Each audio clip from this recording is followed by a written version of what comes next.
Садыр Жапаровка боштондук берүүнү суранып, өлкө жетекчилигине кайрылып жаткан жарандардын катары калыңдап жатканы айтылууда. Буга чейин жерлерде өткөрүлгөн жыйындардан болсо, азырынча оң натыйжа чыкпай турат.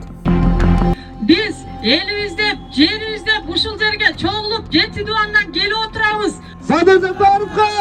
Боштондук! Садыр Жапаровка! Боштондук! Садыр Жапаров! Ақталсын! Садыр Жапаров! Ақталсын! Садыр Жапаров! Ақталсын! Башкы прокуратура болсо 6 февралда Садыр Жапаровду жатак абакка которууга же жазасын өтөөдөн мөөнөтүнөн мурда шарттуу бошотууга болбойт деген билдирүү тараткан. Осужденный Жапаров Садыр Нургожоевич не подлежит переводу в колонию поселения или на условно-досрочное освобождение. Ал ортодо Садыр Жапаровдун тарапташтары WhatsApp тармагы аркылуу сүйлөшкөн деген видео тарап баштады. Эмне кылсак да ат башчылыктарды 2-мартка чыгарыш керек. Айба, азыр ат башчылык балдарды сомнение кармап атышат. Садырдын балдары келип иштеп жүрөт деп. Бирок бул тасма карандай калп экенин аны кызыктар тараптар Садыр Жапаровду жана анын тарапташтарын каралоо үчүн атайын уюштурулганын тийиштүү өкүлдөр билдиришти. Мен азыр бир маалымат уктум, тиги Садыр Жапаров боюнча өкмөт каралоо иштерин баштаптыр. Баягы тас кебетесинчи. Булар ушундай иштерди аябай шоуларды жакшылап эмеспи, шоумендер. Булар тиги театрга барып эле шоумен болуп иштесе болмок. Мындай кыргыз элин жетектеп элечи. Уят да жүзү каралыкта бул жеткен. Тиги бир эки баланы сүйлөштүрүп, ошонун тиги телефондун эмесин чыгарып, жанагы ким Манас деген балага акча жөнөткүлө Калининге тиги бу деп, мунун баары калп жалган. Мен ошо Бишкек шаарында штабтын мүчөсү Садыр Жапаровду колдоо кыймылы мүчөсү катары айтам. Нарын боюнча координацияны бүт мен жүргүзүп атам. Мен координировать этип, мен эметем, ошол иштердин баарын мен алып барам. Менин атым Бакаев, фамилиям Кашкарбаев. Мунун баары калп каралоо. Ушул тапта Бишкек шаардык ички иштер башкармалыгы Садыр Жапаровдун бир тууганы Райкүл Жапаровага эл аралык издөө жарыяланганын маалымдады. Ал 2007-жылы Ысыккөл Инвест банкын рейдерлик жол менен тартып алган деп айыпталып, 2015-жылы соттолгону белгиленген. Бирок Райкүл Жапарова кезинде муну иниси Садыр Жапаровдун ишмердүүлүгү менен байланыштырып, бийликтин атайын жасаган кысымы катары баалаган.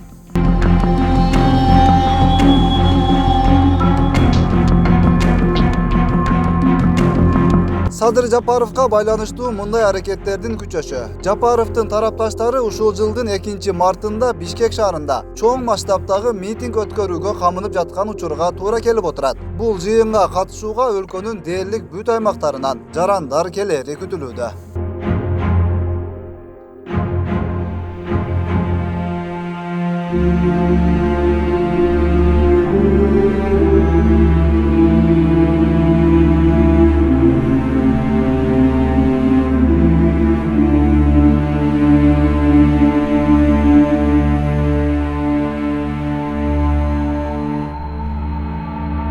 Эскерде кетсек, Садыр Жапаров 2013-жылы Караколдо митинг уюштуруп, Ысыккөлдүн губернатору Эмилбек Каптагаевди барымтага алган деген айыптын негизинде 2017-жылы кармалган. 2019-жылы саясатчынын ишин караган жогорку сот аны 10 жылга кескен. 2019-жылдын ноябрь айында Жапаров президенттен ырайым сураган. Бирок анын арызы каралып жатканы айтылганы менен чечим чыкпай турат. Жапаровду бошотуу талабы менен жерлерде митингдер өтүп келүүдө.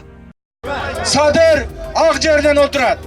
Садыр ошол түрмөдө азап тартып отурат. Эмне үчүн азап тартып атат? Өзү үчүн эмес. Үй бүлөсү үчүн эмес. Өзүнүн кызыкчылыгы үчүн эмес. Эли журтум, мамлекетимде жашаган элим, ушул мамлекетте жашаган элиме кайсыл бир деңгээлде жардам берейин деген өзүнүн ички сезими менен алып бурушуп түрмөдө отурат туугандар. Ошондуктан Садыр Жапаровду чыгаруу, Садыр Жапаровду боштондукта кармоо, Садыр Жапаровду элге журтка, мамлекетке пайдасын тийгизүү бул принципиалдуу маселе. Бул жөн эле бир адамды түрмөдөн чыгарып коюш эмес. Бул өтө принципиалдуу маселе. Кыргызстандын бардык булуң бурчунда үйлөрүндө отуруп, көчөдө жүрүшүп, башка жерлерде, бардык жерде мына менден бир гана суроону сурап калышты. Садыр качан чыгат деген. Урматтуу туугандар, Садырдын боштондукка чыкпашынын себеби эмне болуп атат? Мына көрдүңүздөр, өткөндөгү бийликтин тушунда канчалаган адамдар түрмөгө олтурушту. Ошол адамдардын бардыгы саясатчылар чыгышты. Садыр Жапаровду амнистия Садырга тиешеси жок болсо, бир да амнистияны колдонбоду Садырга. Жаңы мына кылмыш кодекси кабыл алышты, анын Садырга тиешеси жок болсо, эмнеге андай болот? Керек болсо 20 жыл, 22 жыл, 25 жыл чыккынчылык, мамлекетке чыккынчылык деп камалган адамдар бүгүнкү күндө бардыгы эркиндикке чыгышты. Ал эми эмне үчүн Садыр чыкпайт?